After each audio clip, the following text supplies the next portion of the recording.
Mother's Day makes me think of a story, a time when Ruth and I were in a seminar about sort of family and marriage and so on, sitting near the back, and the guy speaking said once, he said, of course, some wives end up wanting to mother their husbands. They get the urge to mother their husbands.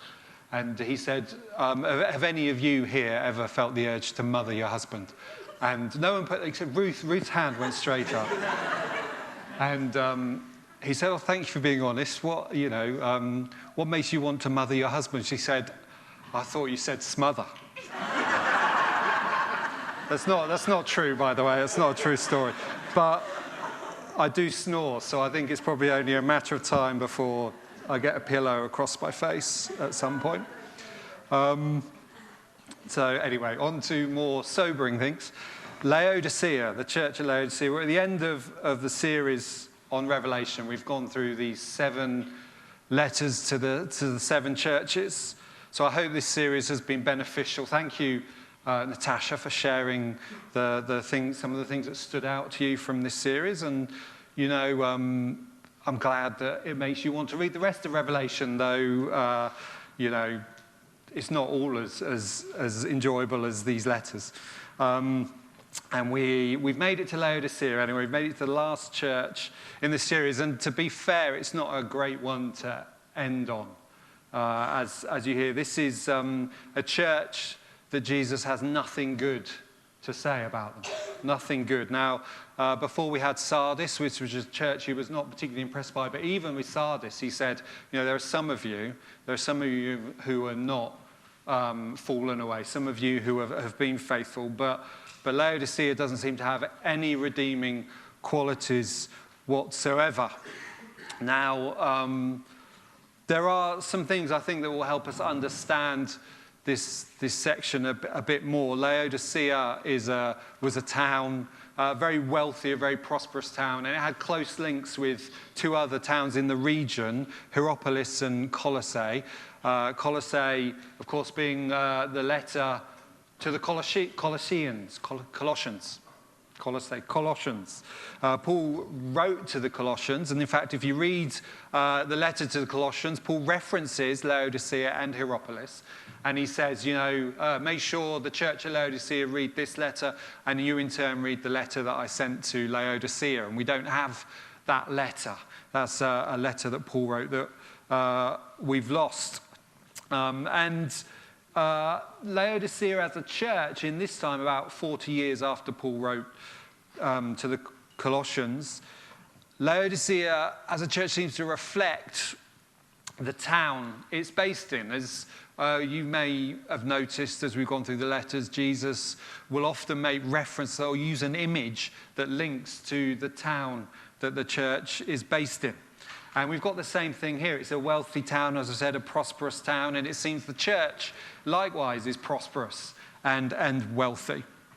But Laodicea is also a town that, unlike Hierapolis and Colossae, Laodicea had no natural fresh water supply.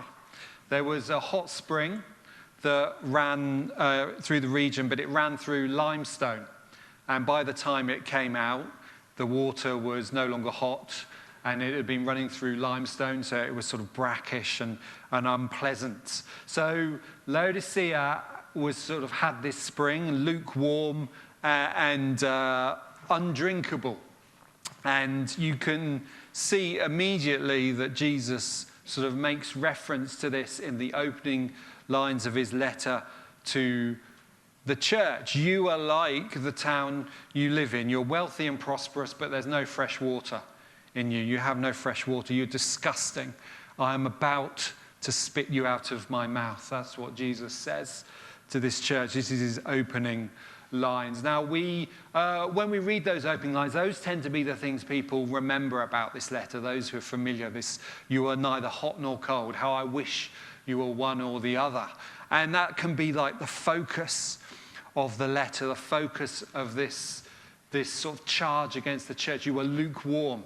You're not zealous. You are inconsistent in your faith. But I'm not entirely sure that's what Jesus is really pulling them up on, because Jesus does not then challenge them to, stop being lukewarm. He challenges them in a different way. Imogen, my youngest daughter, was very briefly obsessed with a show on Netflix called Is It Cake? I don't know if any of you are familiar with the show Is It Cake? Some of you some of you familiar. The concept, to those of you who aren't familiar with it, is you get a baker, and they're given instructions like an item like a handbag or a toaster or a hat, and they have to bake a cake that looks like this thing, a handbag or a hat. And then the cake is placed with 4 other things which are the real object.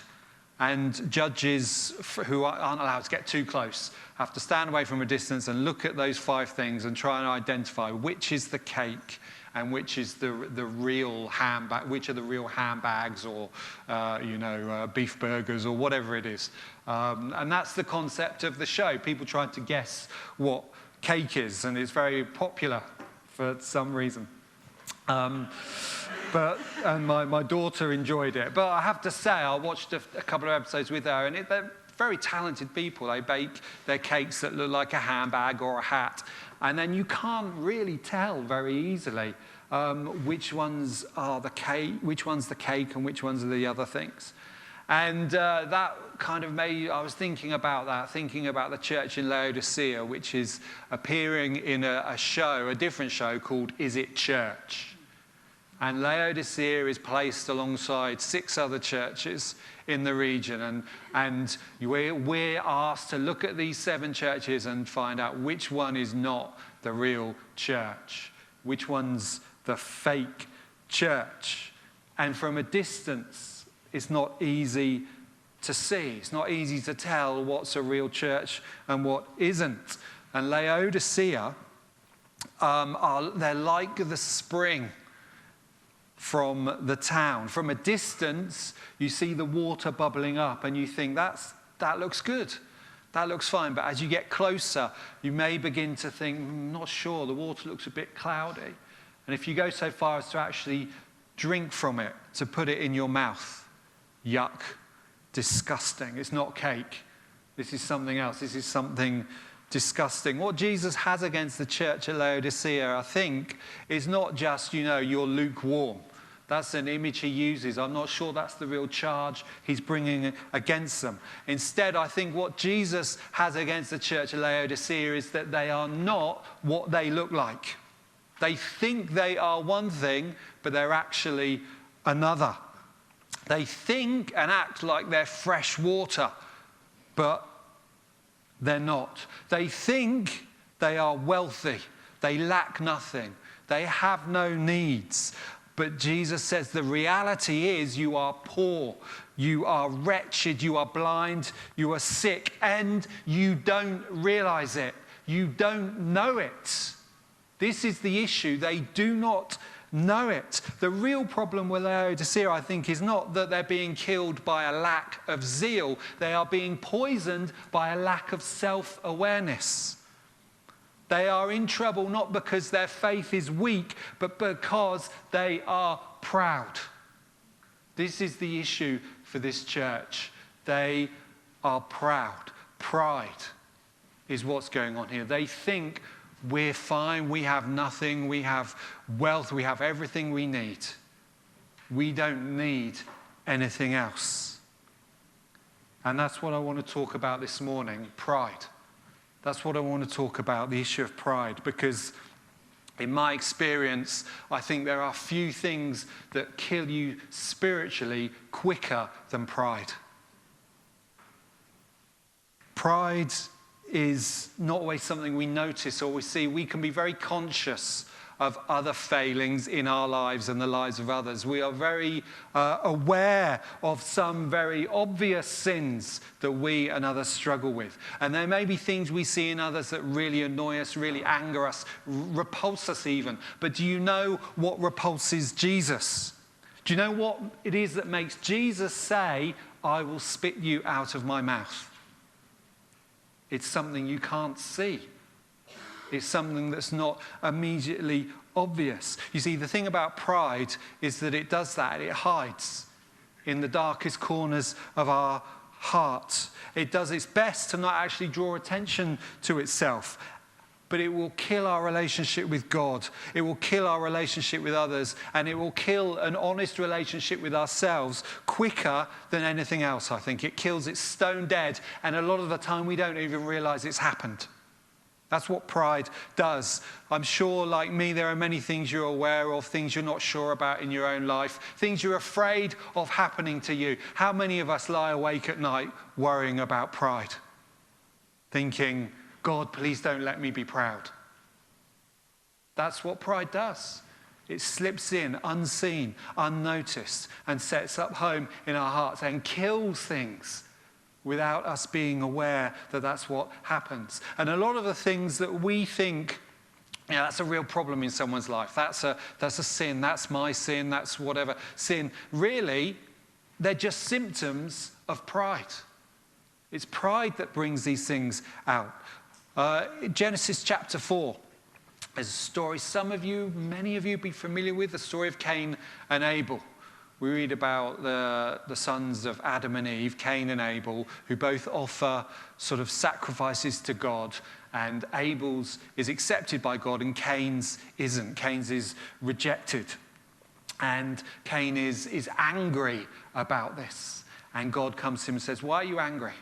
Why are you angry? Don't you know sin is crouching at the door? Sin seeks to master you."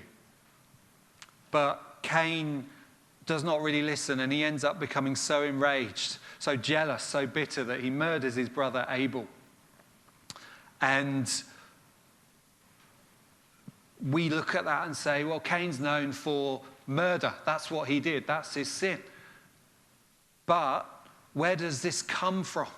What happens before the murder is this anger, this jealousy, this bitterness that his sacrifice is not acceptable to God's and Abel isn't.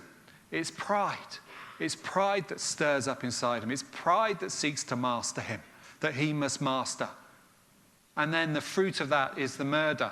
And it's interesting that you notice that God comes to Cain and says, "You've murdered your brother. His blood cries out to me from the ground." And God's judgment, God's punishment is that Cain will be cast out. He will be a restless wanderer. And Cain says, "No, I can't do that. If you send me out, someone will find me. They'll kill me." And God says, "I'll put a mark on you to know that you are protected. But you will be a restless wanderer." This is the judgment God makes on Cain. Then a few verses later, we read about what happens next. We read about how Cain has a son of his own called Enoch. And we read he's building a city, and he names this city after his son. Think about it. Think about what happens in someone's heart that God says, "You will be a restless wanderer." That's what I am. That's what I'm saying you will be. That's what I'm saying your destiny is. And their response is to build a city. What is it in someone's heart that when God says, "This is what I want you to be," they will say, "No, God, I'm going to do something else"? What is it in someone's heart when God says, "I will protect you, I will keep you safe"? And they say, "Well, God, that's all well and good, but I feel a bit happy if I had some walls around me to keep me safe. So I'll just build a city." This is what pride does. This is what pride does. And from a distance, we don't always see it. We can't see it. From a distance, pride often looks like a virtue. It looks like hard work. It looks like talent. It looks like passion and commitment. Imagine if you there, from a distance, you see Cain building a city. You think, that's quite impressive. This guy, but he used to be a murderer. He's really turned his life around. Look at what he's doing. He's building a city. But what motivates someone to do that? What is it in our hearts that makes us feel like, you know what, this is what I want, and God isn't going to give it to me, so I will build it myself? What is it in our hearts that does that. From a distance, Laodicea looks like a church that is thriving. It is prosperous. It's contributing to the society it's based on. But God can always taste it. God knows what pride tastes like, and it turns his stomach. That's what we read. It turns his stomach. It makes him want to throw up. How many of us say, yep, I'm a Christian, I'm a follower of Jesus, we come to church, we do all those things, but in our day-to-day lives, well, we're atheists, really. Because every day of our life, we are the ones who make the decisions. We are the ones who decide what we need, what we want, what we should be doing. God doesn't get a look in. How many churches say we're founded on the Bible, we're founded on the gospel, we're founded on Jesus, but really what they're founded on is looking around and saying, I think everyone else has got it wrong, so we'll do it our way. How many churches have become so good at being church that it kind of doesn't really matter whether God shows up or not, because we've just become so good at doing all the things a church does and putting together all the things a church does, we don't really need God anymore. How many men and women throughout history have never thought about murdering another person, would never steal, never be unfaithful to their spouse, but over years have built up pride in their heart, and their hearts have become this hard, callous thing closed to the voice of God, yet you wouldn't even know. And in fact, their lives look so good from the outside. It will reassure many of you to know that I can't remember the last time I was tempted to commit armed robbery. And I can say, no word of a lie, that I have never been tempted, not even the slightest bit, to slash any of your tyres. Just check. They're not here, so yeah, I can say it. But pride. Pride's always looking for a way in. And pride can look like so many different things that it's difficult to tell what it is at times. Pride can be like the Laodicean church saying, we have no needs. We have everything we need, everything we want. We don't need anything. But pride can also be that in you which says, I do have needs, but I will meet them. I will find it. I will build the city myself if God isn't going to give me one. What is at the heart of pride is ourselves. That's simply what it's about, is anything that makes us the center of the story. And it can find so many ways into our lives. Even in the things we do for God. I have to say, what I'm doing right now, this preaching thing, is one of the few things where I feel, yeah, this is what God wants me to do. This is something that God wants me to do. But I feel often like when I do it, I'm taking my spiritual life into my own hands, because pride is always there, knocking at the door. If I do this and it goes well, there's always voices lining up at my shoulder to say, of course it went well, James. You're good. You're good at this. But if it goes badly, those same voices lining up at the other shoulder to say, well, yeah, you're no good at this. Why are you doing this? You should do something else. Two very, very different messages, but really it's the same thing. It's about taking something that I believe God has called me to do and making it fundamentally about me. It's about pride. Whether it's to say you're good or whether to say you're no good, it's about pride. It becomes about me. And Jesus comes to the church at Laodicea and he gives them a choice. He says, you have a choice. And it's a choice that we all have. We all have this same choice. Someone once told me we all have this same choice. We can either humble ourselves or we can wait for God to humble us. That's the choice. We don't get to choose whether or not we will be humbled. That will happen. Every knee will bow, every tongue confess that Christ is Lord. It's going to happen. The choice we get to make is whether we humble ourselves or whether we hold on and hold out for so long that we drive even a God of limitless patience to the point where he says, I am about to spit you out of my mouth. That's our choice.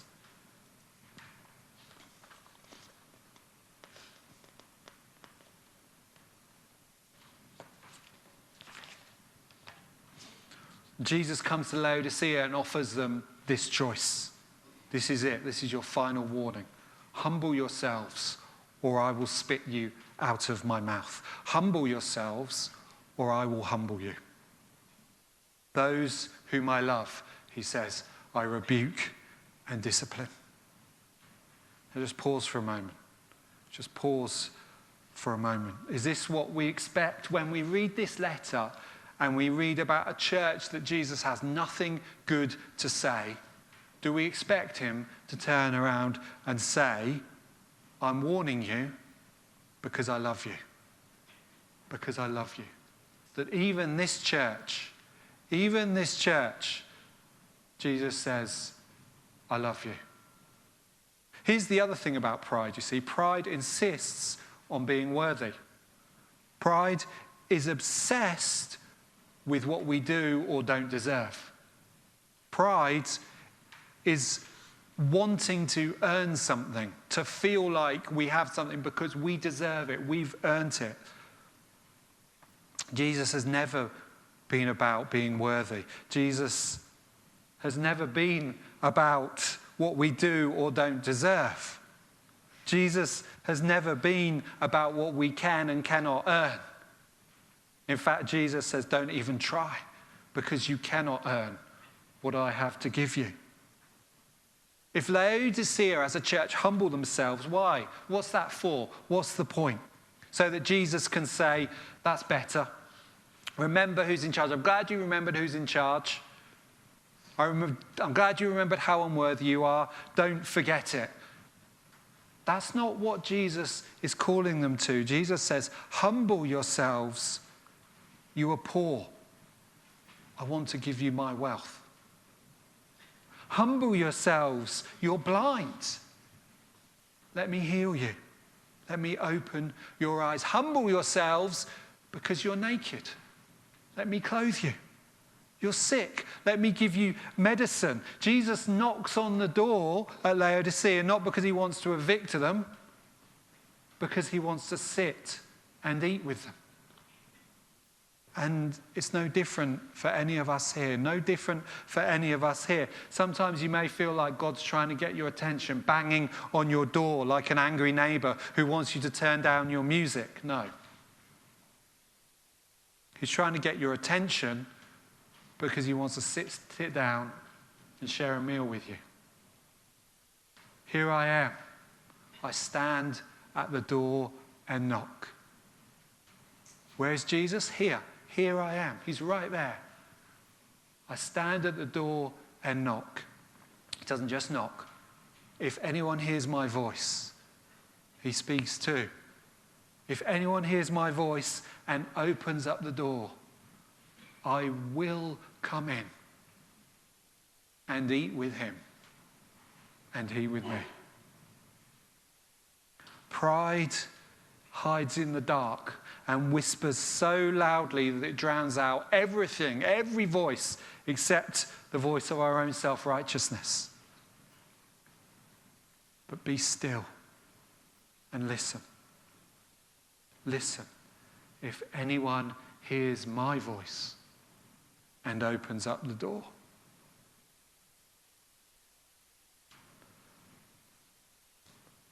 Maybe in this moment you want to just lower your head, close your eyes and listen. If not, that's fine.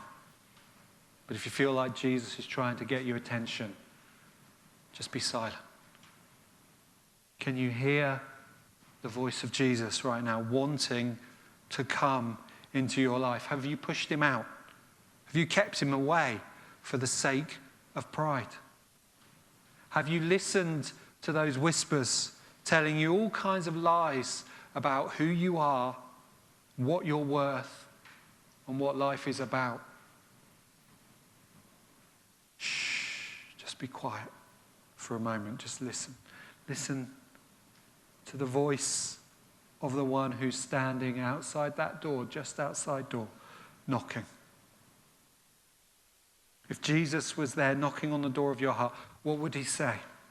What's the voice saying right now? What is the truth that he is speaking to you right now?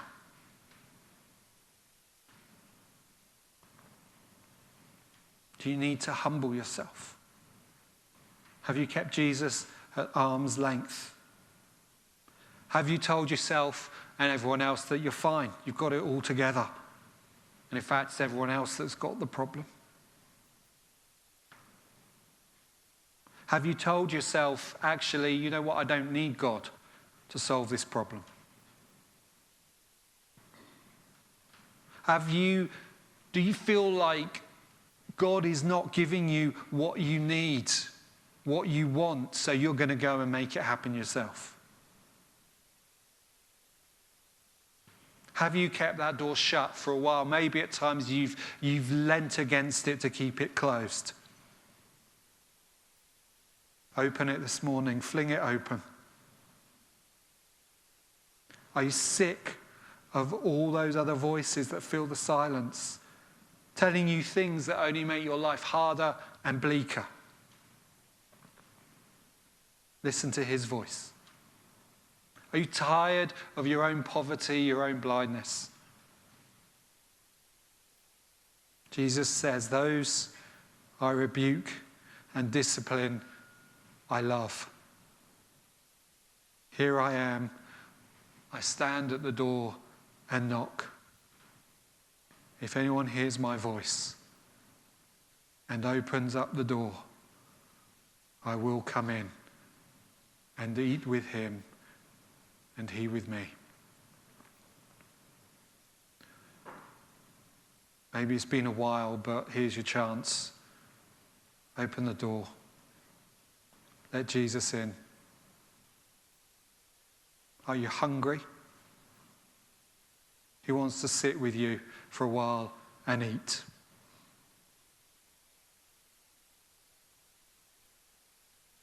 If you open up that door, he will come in.